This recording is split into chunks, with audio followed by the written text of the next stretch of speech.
puis du théâtre. Oh, le théâtre, c'est pour le monde du théâtre, c'est déjà suffisant. Tu es mort sans gloire, mon pauvre Véran. Je n'ai pas cherché la gloire, en fait. Je me suis contentée de vivre. Je t'élèverai un mausolée. Je ferai de toi un martyr. N'oublie pas les derniers mots de mon testament. Ni nom sur une plaque, ni tombe, ni cérémonie, rien. Tes dernières volontés doivent abdiquer devant la volonté des nations. Je te ferai élever une cathédrale, le plus grand théâtre de France, tout dans l'acier miroir. J'aurais préféré un tréteau sur le pont neuf. Ce n'est pas moi qui triomphe, c'est mon art. Entre, jeune fanatique! Plus autant l'emportement, mais la mère du poète prêt-à-porter! Je n'aime pas beaucoup ce poète prêt-à-porter, non.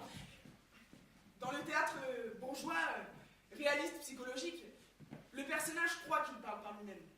Dans la tragédie, la parole qu'il dit est en fait une parole qu'il entend et qui lui dit qui il est. Oh, on sait votre goût pour les jeunes garçons en sueur! Mais tu n'auras jamais le temps de répéter. Et quand est-ce que tu vas trouver le temps d'écrire? Le devoir m'appelle. Ce n'est pas seulement moi, mais le théâtre qui est célébré à travers moi. Pourtant, j'hésite. Ce qui me gêne, c'est que la culture soit enfermée dans un bureau. Elle devrait irriguer l'ensemble de la vie politique. Voulez-vous que j'intervienne pour agrandir le ministère de la Culture aux Affaires étrangères? Et au budget. Quoi de plus culturel que l'argent? La défense! Oui, la défense, oui.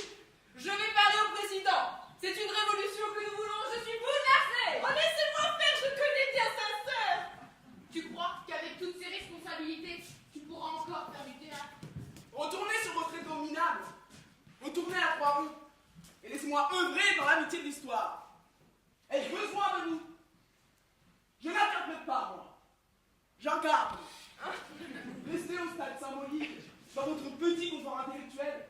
Moi, je suis en guerre contre le néant. Donc tu n'as plus besoin de nous?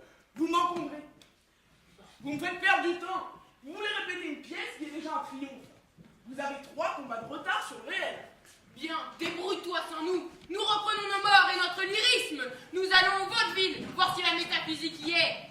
Les lampes, les rideaux, vous trouvez pas qu'il y a trop de théâtres, de collèges, d'avenues qui portent le nom de Victor Hugo? J'ai proposé que le vôtre remplace systématiquement le sien. Qu'en pensez-vous? J'accepte, mais par amour de la décentralisation. Oh, venez, on inaugure la statue. Entre mon pire ennemi. Et celui qui est au bout ne sait pas si on s'aille 2 ou 3 fois et jette ce regard inquiet. Et le salut de l'acteur,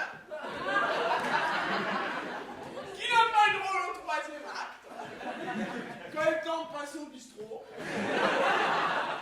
un peu éméché, et qui salue comme si l'existence n'était qu'une vaste blague.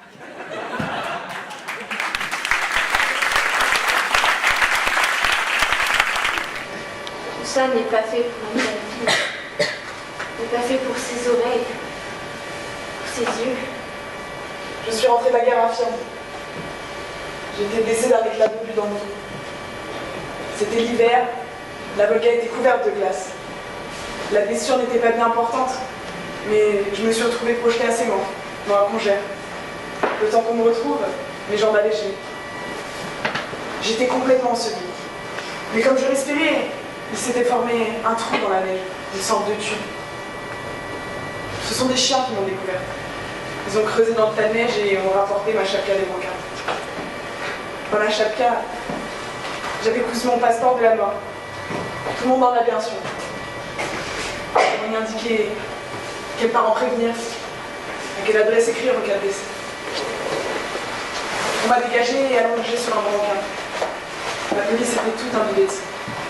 Mais personne n'a prêté attention à mes jours. Je suis restée 6 mois à l'hôpital. Là-bas, tout le monde me taquinait.